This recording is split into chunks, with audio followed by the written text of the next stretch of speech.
The silver tiger king season 1 episode 1 की शुरुआत होती है तो हमें बताया जाता है कि सुआन एम्परर 9 हिवेली टेक्निक द्वारा बनाया गया था, जो कि बाद में मार्शल दाओ का एक सोर्स बन गया, जिससे मार्शल आर्ट के सारे फ्यूचर जनरेशन इसी जगह से निकलेंगे। अब हमें बताया जाता है कि जो भी इस सुआन एम्परर की 9 हिवेली टेक्निक सीख जाएगा वो सुआन एम्परर का दूसरा राजा बन जाएगा। इसके बाद समय बदलता गया, सारे मौसम बदल गए और साथ साथ मार्शल आर्ट की कला भी बदलती गई, जिससे पूरी दुनिया में गॉड ऑफ मार्शल बनने की होड़ शुरू हो गई। लेकिन सुआनबू वर्ल्ड में गॉड ऑफ मार्शल बनने की कुछ ज्यादा ही होड़ चल रही थी। इस प्रकार दुनिया में अलग अलग होड़ चलने लगती है, जिसमें एक तरफ इंसान, दूसरी तरफ शैतान और तीसरा 9 यार्ड फाइटर क्लैन था। इन तीनों में अब सबसे मजबूत एम्परर बनने की रेस शुरू हो जाती है। लेकिन इधर गॉड ऑफ मार्शल आर्ट का ह्यूमन ट्राइब अब काफी बूढ़ा हो चुका था, जिसकी खबर पूरी दुनिया में फैल गई कि ह्यूमन ट्राइब का एम्परर अब 3 से 5 सालों में मर जाएगा। इसलिए सुआनबू यानी इंसानों की दुनिया अब अपने बुरे दौर से गुजर रही होती है, जहाँ हम युवान बेन की लियो एकेडमी को देखते हैं, जहाँ जल्द ही एक प्रतियोगिता शुरू होने वाली थी, जिसमें एक आदमी बताता है कि इस प्रतियोगिता का पहला राउंड सोंग चुआंगसिंग और वांग फेंग के बीच होगा। तभी उस लड़ाई के मैदान में सोंग चुआंगसिंग आता है और कहता है कि वांग फेंग तुम जहाँ भी हो मेरे सामने आ जाओ। इधर वांग फेंग उसके सामने आ जाता है, जिसे देखकर सोंग चुआंगसिंग कहता है कि मैं तो तुम्हें पहले से ही डिसलाइक करता था।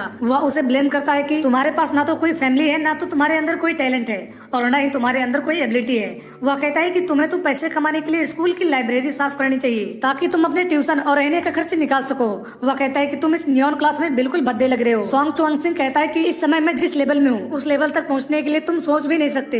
अब उसकी इतनी सारी बातें सुनकर वांग फैंग उससे कहता है कि मैं तुम्हारे सामने अपनी हार मानता हूँ। अब वांग फैंग के हार मानने पर सारे लोग उस पर हंसने लगते हैं। इस पर सोंग चुआंगसिंग कहता है कि लगता है कि तुम वो इंसान नहीं हो जो मुझसे फाइट कर सके। वह वांग फैंग से कहता है कि मैं इस फाइट में अपना केवल एक हाथ और एक पैर का यूज करूंगा, जबकि तुम अपने दोनों हाथ पैर यूज कर सकते हो। यह सुनकर वांग फैंग फिर से अपनी हार मानता है और वहाँ से जाने लगता है। अब उसे जाते हुए देखकर सोंग चुआंगसिंग को उस पर गुस्सा आता है और कहता है कि तुम मुझसे बिना फाइट किए यहाँ से नहीं जा सकते। यह कहकर वह वांग फैंग पर अटैक करने के लिए जाता है कि तभी वहाँ एक लड़की आकर उसे रोक लेती है। इस पर सोंग चुआंगसिंग उस लड़की लू सुइमी से कहता है कि मैं जानना चाहता हूँ कि तुम इस बेकार इंसान को क्यों बचाना चाहती हो। लू सुइमी अब वांग फेंग से पूछती है कि तुम्हें क्या हुआ। वांग फेंग उसे बताता है कि आज 3 मई है। लू सुइमी कहती है कि तो फिर मैं भी तुम्हारे साथ चलूंगी। यह कहकर वह भी वांग फेंग के साथ वहाँ से जाने लगती है। अब वांग फेंग को बिना फाइट के वहाँ से जाते हुए देख सारे लोग सरप्राइज होते हैं। अब लू सुइमी जब जा रही होती है तो एक लड़का उसे बताता है कि कल तुम्हारा भी फाइट होने वाला है। इस पर लू सुइमी कहती है कि मैं इस फाइट में भाग नहीं ले सकती। इधर बाहर एक तालाब के पास हम वांग फेंग और लू सुइमी को देखते हैं, जहाँ वांग फेंग कुछ पत्थर पर फूल चढ़ा रहा होता है और कहता है कि कई साल बीत गए लेकिन मैं तुम्हारे कातिल को नहीं ढूंढ सका। अब सीन अपने टाइम से 1 साल पीछे जाता है, जहाँ वांग फेंग को उसके बड़े भाई की डेथ बॉडी मिलती है, जो उसी तालाब के किनारे मिला होता है, जिसमें हमें पता चलता है कि वांग फेंग का बड़ा भाई वांग पिंग उस दिन एक लड़की जू आयर से उस तालाब के किनारे मिलने आया था। वांग फेंग अपने भाई की मौत की वजह जानने के लिए जू आयर के रूम पर जाता है, लेकिन जू आयर अपने रूम का दरवाजा नहीं खुलती।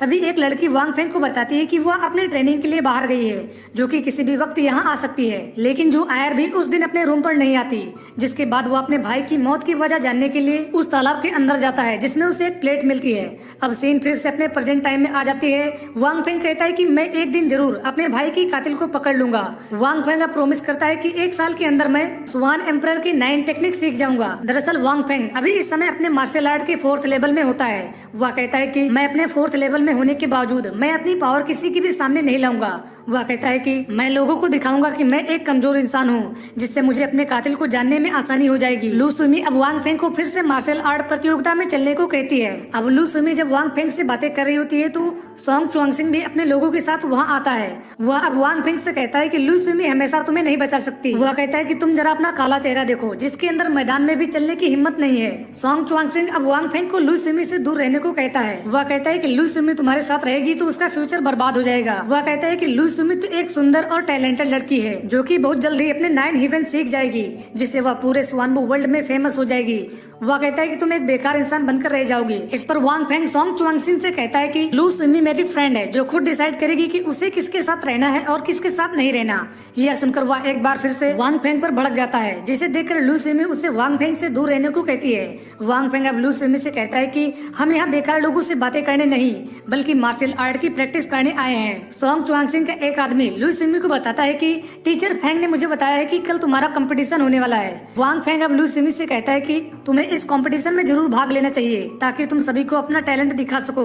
लू सिमी कहती है कि मैं कल जरूर उस कंपटीशन में जाऊंगी, लेकिन उससे पहले मैं सोंग च्वांगसिंग को तुम्हारे पास बिल्कुल नहीं आने दूंगी। यह कहकर वह वहाँ से चली जाती है। अब उन लोगों के जाने के बाद वांग फेंग जब वहाँ बैठा होता है तो सोंग च्वांगसिंग फिर से उसके पास आता है और कहता है कि इस बार तुम ये मत सोचना कि मिस लू तुम्हें फिर से बचाने आएगी। वह अब फिर से वांग फेंग को लू सिमी से दूर रहने को कहता है। इस पर वांग फेंग कहता है कि अगर मैं उससे दूर नहीं गया तो तुम मेरा क्या कर लोगे। यह सुनकर सोंग च्वांगसिंग कहता है कि तुम मुझे गुस्सा मत दिलाओ, नहीं तो ये बात मैं जाकर जूनियर लू को बता दूंगा। सोंग च्वांगसिंग कहता है कि मैंने सुना है कि तुम्हारे प्यारे भाई की मौत इसी जगह पर हुई थी। वह कहता है कि मैं तो भूल ही गया था कि आज उसकी डेथ एनिवर्सरी है। यह कहकर वह उसके भाई के ऊपर चढ़ाए हुए फूल को लात मार देता है। वह कहता है कि अगर तुम मुझसे इस चीज का बदला लेना चाहते हो तो कल मैदान में तुम मेरे पास आ जाना, जहाँ मैं तुम्हारा वेट करूंगा। यह कहकर वह वहाँ से चला जाता है। अब उसके जाने के बाद वांग फेंग अपने मन में सोचता है कि अगर सोंग च्वांगसिंग मेरा इंसल्ट करे तो वो चलेगा, लेकिन अगर उसने मेरे भाई का इंसल्ट किया तो ये मैं नहीं सह पाऊंगा। इस प्रकार एपिसोड 1 यहीं पर समाप्त हो जाता है। अब एपिसोड 2 की शुरुआत होती है तो वांग फेंग सोचता है कि मैं सोंग च्वांगसिंग से अपने भाई के इंसल्ट का बदला तो लेना चाहता हूँ, लेकिन अगर मैंने सभी को अपनी पावर दिखा दी तो वो किलर आसानी से हमारे सामने नहीं आएगा।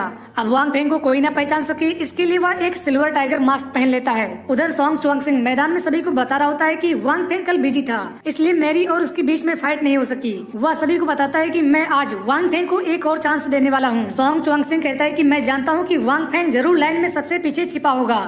वह कहता है कि अगर तुम एक बहादुर लड़के हो तो तुम्हें हमेशा लड़कियों के पीछे नहीं छुपना चाहिए। अब वांग फेंग जब वहाँ नहीं आता तो वह कहता है कि अगर आज तुम नहीं आए तो मैं हमेशा तुम्हारे भाई का इंसल्ट करता रहूंगा।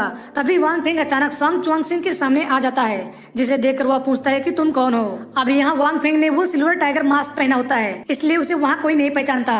वांग फेंग कहता है कि मैं जो भी हूँ, लेकिन मैं तुम्हारा बिहेवियर बिल्कुल भी पसंद नहीं करता। इस पर वह कहता है कि तुम कहाँ से आते हो और तुम्हारी हिम्मत कैसे हुई कि तुम मुझसे ऊंची आवाज में बात करो। वह कहता है कि तुम्हारे कपड़े देखकर ऐसा लग रहा है कि तुम भी इस एकेडमी के स्टूडेंट हो। सोंग च्वांगसिंग कहता है कि आखिर तुमने मुझे चैलेंज किया है तो इसलिए मैं तुम्हें नहीं छोड़ूंगा। यह कहकर वह वांग फेंग पर अटैक करने जाता है, लेकिन वांग फेंग अपने एक ही पंच में सोंग च्वांगसिंग को पीछे फेंक देता है। अब यह देखकर वहाँ खड़े सारे लोग काफी सरप्राइज होते हैं और कहते हैं कि सोंग च्वांगसिंग का रैंक टॉप 10 में 9 है। वो लोग कहते हैं कि सोंग च्वांगसिंग को केवल 3rd रैंक वाले ही हरा सकते हैं, जो कि वो सिल्वर टाइगर मास्क वाला स्टूडेंट नहीं होता।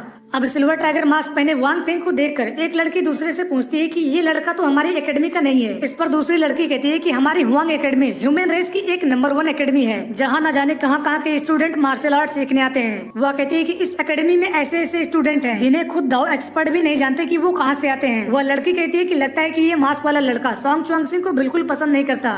इस पर दूसरी लड़की कहती है कि वैसे तो मैं भी सोंग च्वांगसिंग को नहीं पसंद करती, क्योंकि वह हमेशा दूसरों का इंसल्ट करता रहता है। उधर सोंग च्वांगसिंग एक बार फिर वांग फेंग अटैक करने के लिए जाता है, लेकिन वांग फेंग हल्का सा पीछे जाकर उसे एक जोरदार किक मारता है, जिससे वह वहीं जमीन पर गिर जाता है। अब उस मास्क वाले लड़के को देखकर वहाँ के बड़े लोग शॉक्ड हो जाते हैं। एक आदमी कहता है कि ये तो मीटर स्टेप है, दूसरा आदमी कहता है कि ये हमारे एकेडमी के सबसे डिफिकल्ट स्टेप में से एक है। वह आदमी कहता है कि सिल्वर टाइगर किंग को देखकर ऐसा लगता है कि वह इस स्टेप में काफी माहिर है। दूसरा आदमी कहता है कि किसी यंग स्टूडेंट के पास ऐसी पावर होना एक बड़ी बात है। दूसरी तरफ सोंग च्वांगसिंग फिर से उठकर वांग फेंग को मारने जाता है, लेकिन वह फिर से उसे एक किक मार के जमीन पर गिरा देता है। तभी सोंग च्वांगसिंग को मार खाते हुए देख उसका भाई उसके पास आता है। वह सोंग च्वांगसिंग से कहता है कि तुम्हें कुछ नहीं होगा, क्योंकि मैं उससे तुम्हारा बदला जरूर लूंगा। यह कहकर वह वांग फेंग के सामने आता है और कहता है कि मैं ये नहीं जानता कि तुमने मेरे भाई को कैसे मारा। वह कहता है कि तुम्हारी वजह से उससे नुकसान पहुंचा है, इसलिए अब तुम मेरे अटैक से बचने की कोशिश करो। यह कहकर वह वांग फेंग पर अटैक कर देता है, लेकिन वांग फेंग एक बार फिर अपने मीटर स्टेप का यूज करके उस अटैक से बच जाता है। सोंग च्वांगसिंग का भाई अब फिर से वांग फेंग पर अटैक करता है कि उससे पहले ही वह उसके सामने आ जाता है। अब उसे देखकर वह फिर से उस पर अटैक कर देता है,